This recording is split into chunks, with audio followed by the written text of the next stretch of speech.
Halo semuanya, sebelumnya perkenalkan nama saya Angelika dengan NPM 23412052 dari kelas akuntansi 23A. Pada video kali ini, saya akan menjelaskan mengenai apa itu manajemen keuangan pada mata kuliah manajemen keuangan. Manajemen keuangan adalah disiplin ilmu yang berfokus pada pengelolaan sumber daya keuangan suatu organisasi atau perusahaan dengan tujuan untuk memaksimalkan nilai pemegang saham. Ini melibatkan berbagai keputusan yang berkaitan dengan perencanaan, pengendalian, dan pengalokasikan dana yang dimiliki organisasi, baik itu untuk kebutuhan jangka pendek maupun jangka panjang. Di dalam manajemen keuangan, seorang manajer keuangan bertanggung jawab untuk memastikan bahwa perusahaan memiliki keseimbangan antara pengeluaran dan pendapatan, serta dapat mengambil keputusan strategis untuk mengenai investasi dan pembiayaan. Manajemen keuangan memiliki 4 fungsi. Yang pertama, perencanaan keuangan atau financial planning.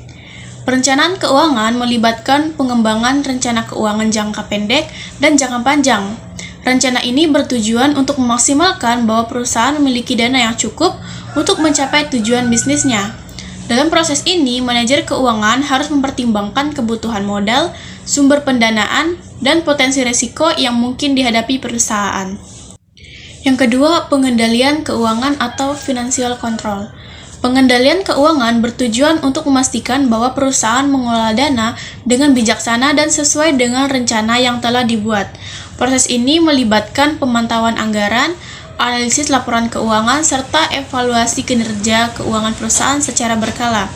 Dengan pengendalian yang efektif, manajemen dapat memastikan bahwa penggunaan dana sesuai dengan perencanaan dan anggaran yang telah ditetapkan. Yang ketiga, pengambilan keputusan keuangan atau financial decision making. Dalam fungsi ini, manajer keuangan bertanggung jawab untuk mengambil keputusan-keputusan penting terkait pendanaan, investasi, dan distribusi keuangan.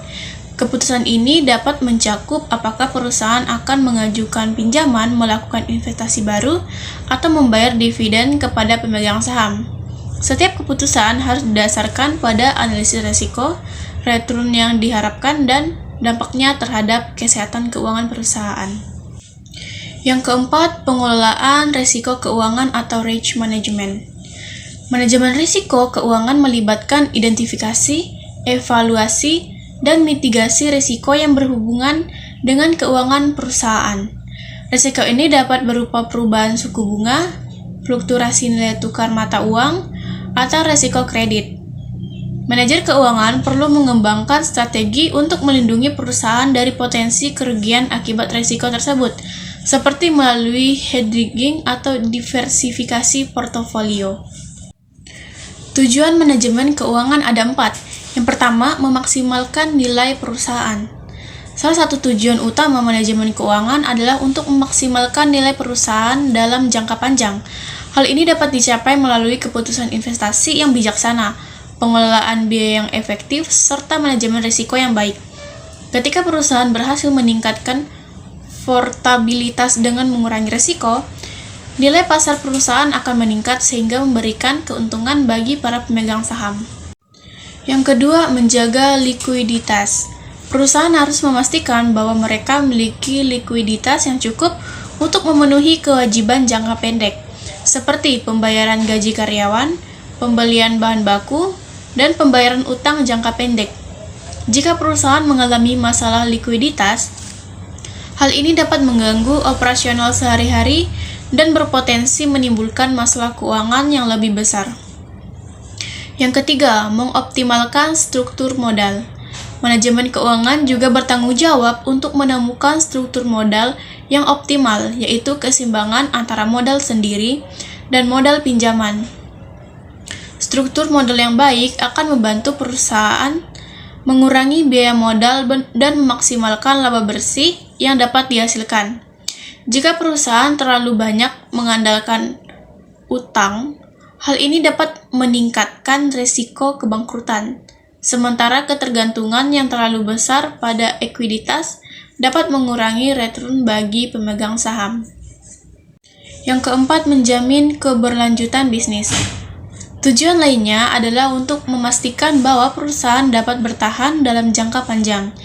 Ini berarti perusahaan harus mampu menyesuaikan diri dengan perubahan pasar, mengatasi tantangan keuangan, dan tetap kompetitif.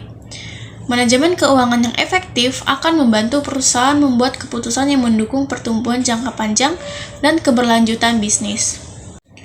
Komponen-komponen manajemen keuangan. Ada beberapa komponen utama yang mendukung keberhasilan manajemen keuangan di perusahaan. Yang pertama, keputusan investasi. Keputusan ini berkaitan dengan bagaimana perusahaan mengalokasikan dana yang dimiliki untuk investasi, baik dalam bentuk aset tetap seperti properti dan peralatan, maupun investasi dalam bentuk sekuritas atau proyek baru. Keputusan investasi yang tepat akan menghasilkan return yang baik di masa depan. Yang kedua, keputusan pendanaan. Keputusan pendanaan melibatkan penentuan sumber dana yang akan digunakan perusahaan, apakah melalui penerbitan saham, hutang, atau kombinasi dari keduanya. Manajer keuangan harus memastikan bahwa sumber dana yang dipilih memiliki biaya yang wajar dan tidak membebani perusahaan di masa mendatang. Yang ketiga, kebijakan dividen. Kebijakan dividen mencakup keputusan mengenai bagaimana perusahaan mendistribusikan laba bersih kepada pemegang saham. Manajer keuangan harus menentukan apakah perusahaan akan membayar dividen atau menyimpan laba untuk diinvestasikan kembali dalam bisnis. Kebijakan ini harus seimbang antara memberikan keuntungan kepada pemegang saham dan mendukung pertumbuhan perusahaan. Jadi kesimpulannya, manajemen keuangan adalah aspek yang sangat penting dalam menjaga kelangsungan hidup dan kesuksesan perusahaan. Dengan perencanaan yang baik, pengendalian yang tepat, dan pengambilan keputusan yang bijaksana, manajemen keuangan dapat membantu perusahaan mencapai tujuan jangka panjangnya, seperti memaksimalkan nilai pemegang saham, menjaga likuiditas, dan menjamin keberlangsungan bisnis. Sekian penjelasan yang dapat saya sampaikan, kurang lebihnya saya mohon maaf.